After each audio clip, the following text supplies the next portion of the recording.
Bonjour à tous, moi c'est toujours Nadia Loriga et je suis toujours fan de tarot et cette semaine, dans mes petites leçons de tarot, je vous propose de vous parler du mat, il matto, qui veut dire le fou en italien. Donc étymologiquement, mat ça veut dire fou et c'est la raison pour laquelle les Rider-Waite l'ont appelé fou. Alors évidemment là ne regardez pas parce que c'est une version toute Nasbrock. Mais j'ai un autre Rider-Waite là, donc vous voyez, hein, ça ressemble un peu dans le sens où les éléments sont là. Et vous le voyez, The Fool. Voilà, in English. Bref, donc le mat, ça veut dire le fou en termes voilà, de traduction. Et donc le mat, je vais vous présenter. Alors, je vous préviens tout de suite, je n'ai pas préparé.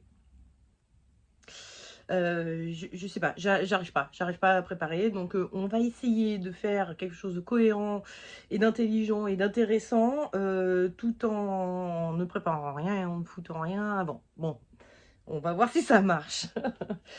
Alors, ça c'est mon tarot meunier, hein, donc le mat du tarot meunier.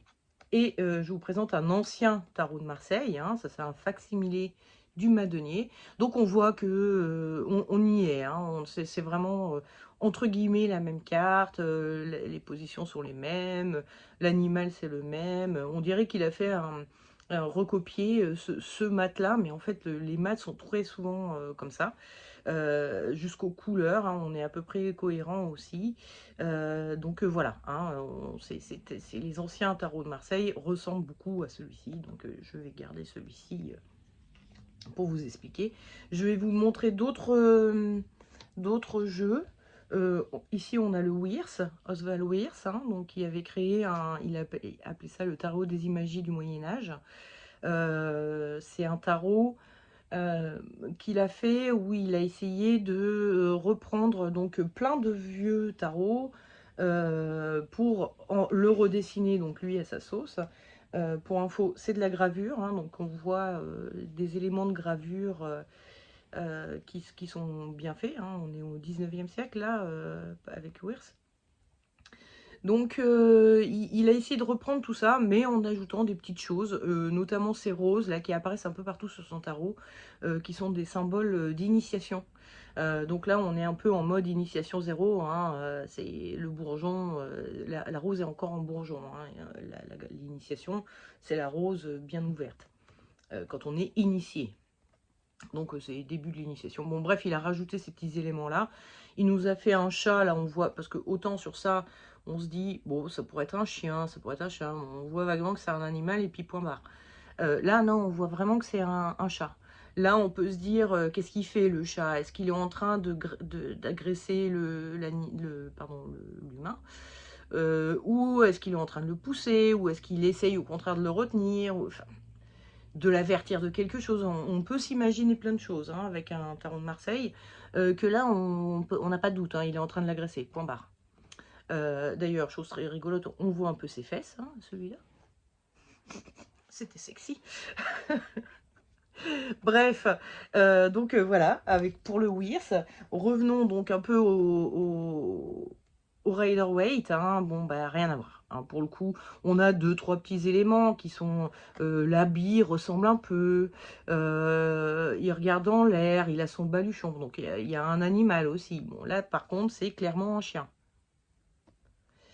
Mais l'ambiance n'est pas du tout la même, hein. Déjà, bon, bah, il fait beau, il fait soleil, hein. Il y a vraiment une notion de beaucoup plus chaleureuse qui n'est pas présente dans le tarot de Marseille, mais qui ne veut pas dire que c'est pas chaleureux. C'est juste qu'on laisse le choix au lecteur du tarot de savoir si c'est chaleureux ou pas.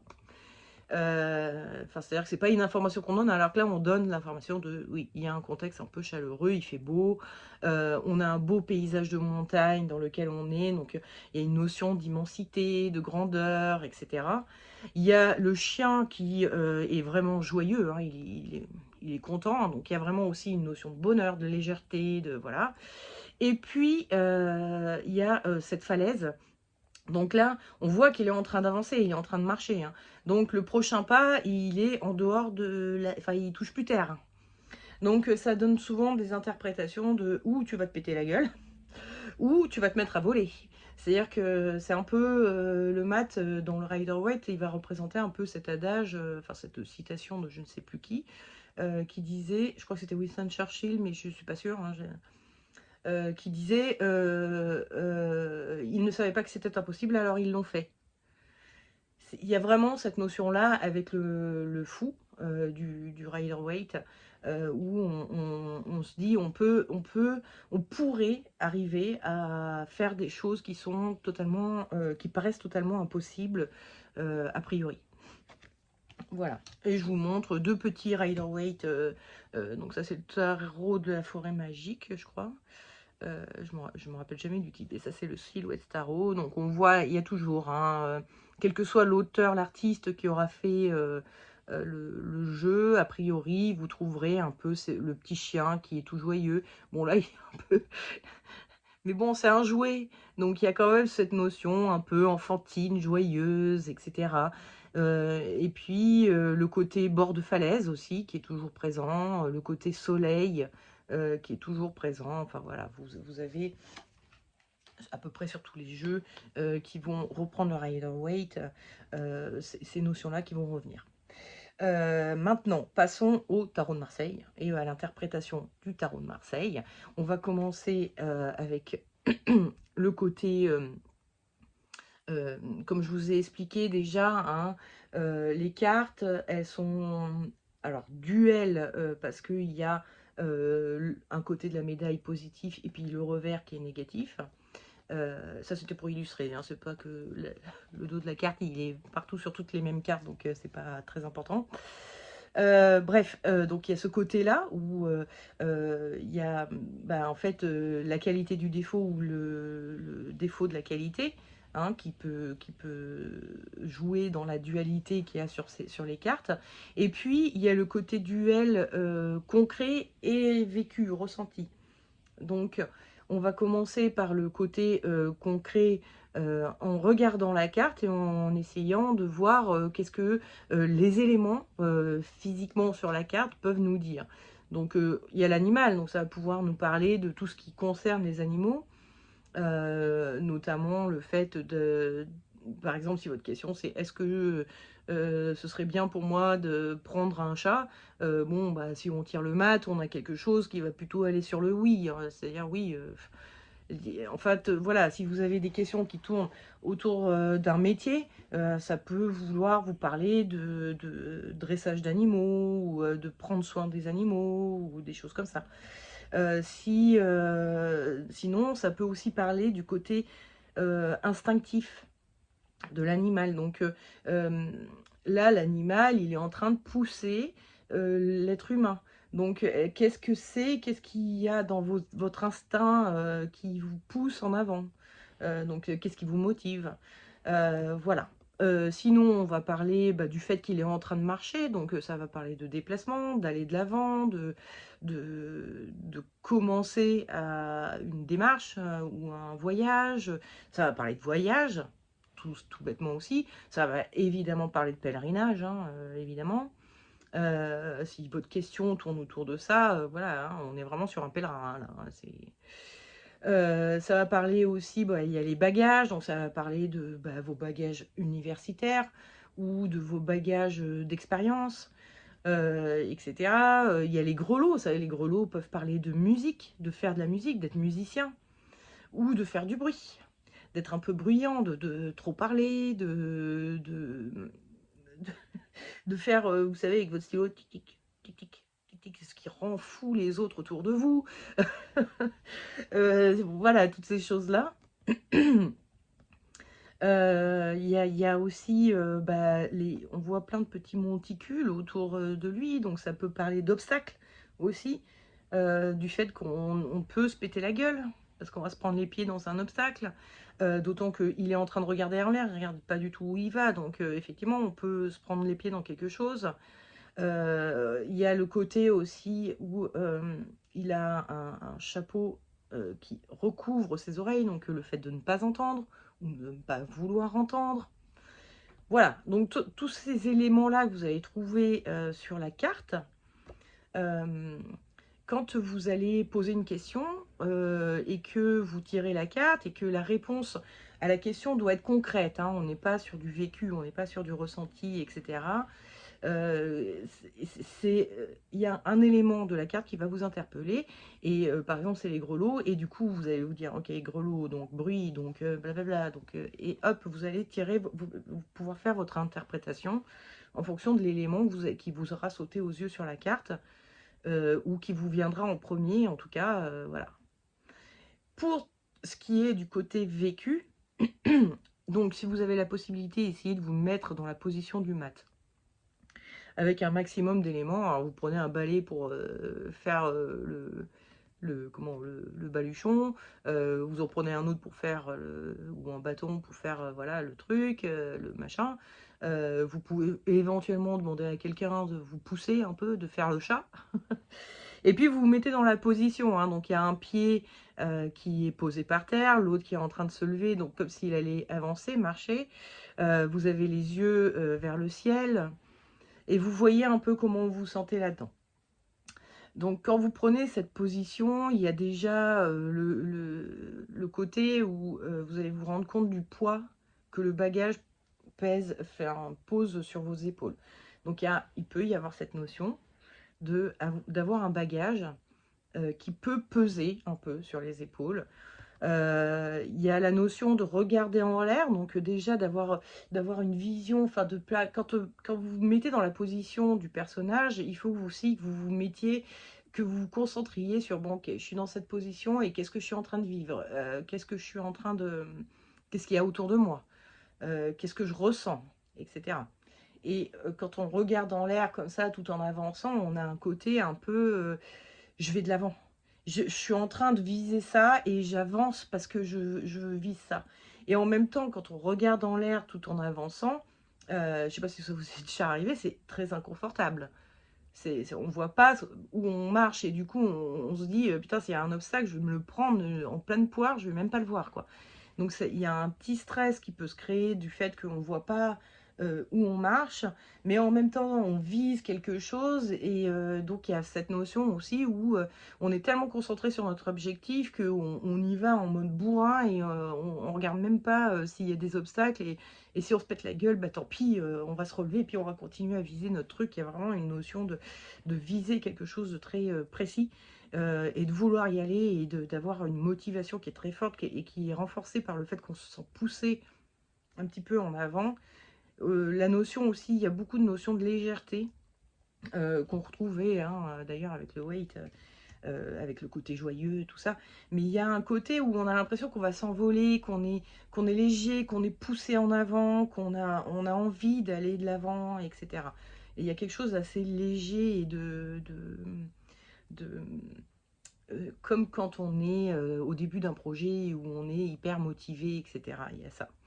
Donc voilà, le maths a toutes ces notions-là qui peuvent revenir.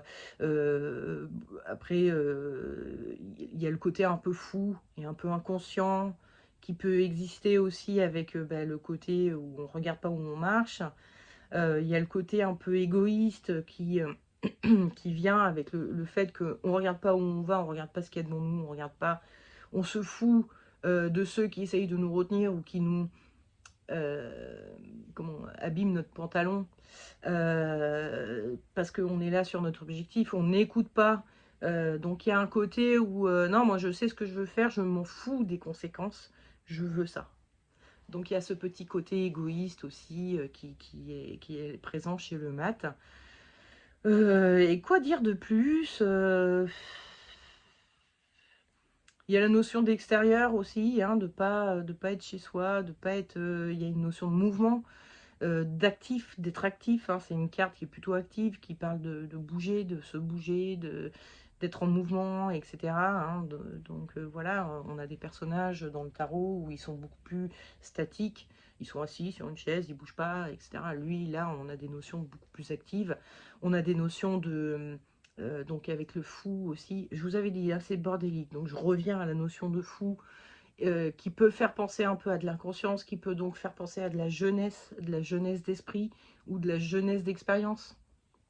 On est jeune, on n'est pas formé, on n'a pas encore le baluchon, il est peut-être pas encore bien rempli, et on part en quête de nouvelles expériences pour le rendre un peu plus consistant, ce baluchon, ce bagage.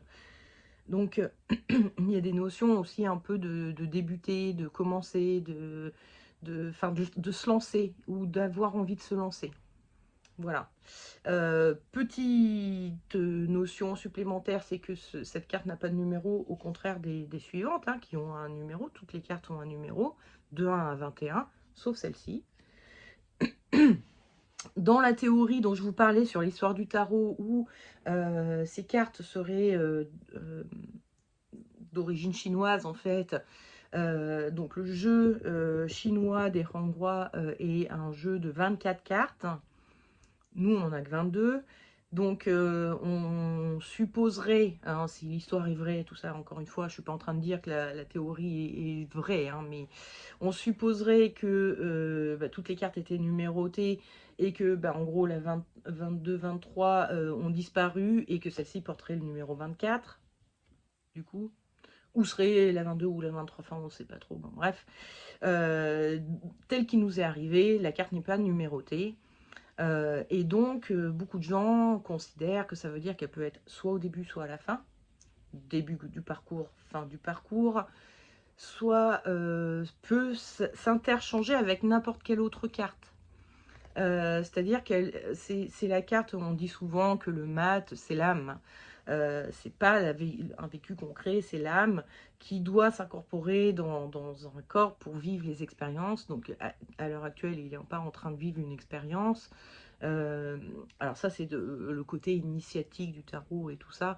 On n'est pas sur des choses que vous pourrez ressortir en consultation pour une question de est-ce que je vais vendre ma maison, je sais pas quoi. Hein. Donc ça va être compliqué de ressortir ça. Mais bon, à savoir que voilà, d'un point de vue initiatique, le Malte est considéré comme l'âme qui doit passer par toutes les autres cartes pour vivre les expériences humaines. Et que ce serait pour ça qu'elle n'a pas de numéro, parce qu'en fait, son numéro, c'est le numéro de toutes les autres cartes, quoi.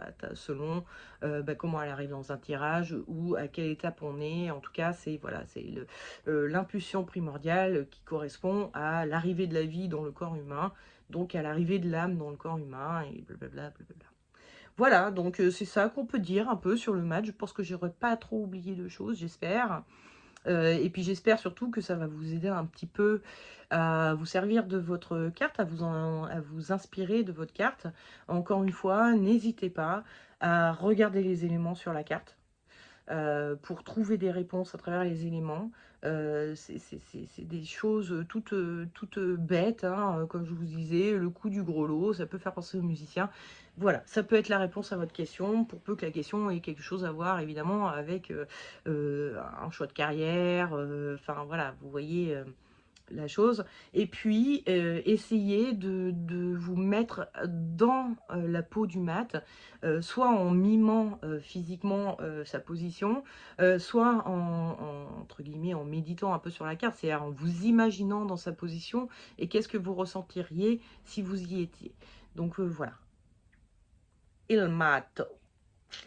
Bon, bah écoutez, je vous souhaite une excellente journée, je sais pas quoi, enfin bon bref, une excellente continuation. Je sais jamais comment les finir ces vidéos-là, autant les énergies du week-end, je peux que dire bon week-end, puisque a priori, si vous regardez ça 10 jours plus tard, ça n'a pas trop de sens. Mais là, je sais pas trop quand est-ce que vous allez regarder, donc je sais pas quoi vous dire pour vous dire au revoir, à part vous dire bah, au revoir, des bisous, ciao.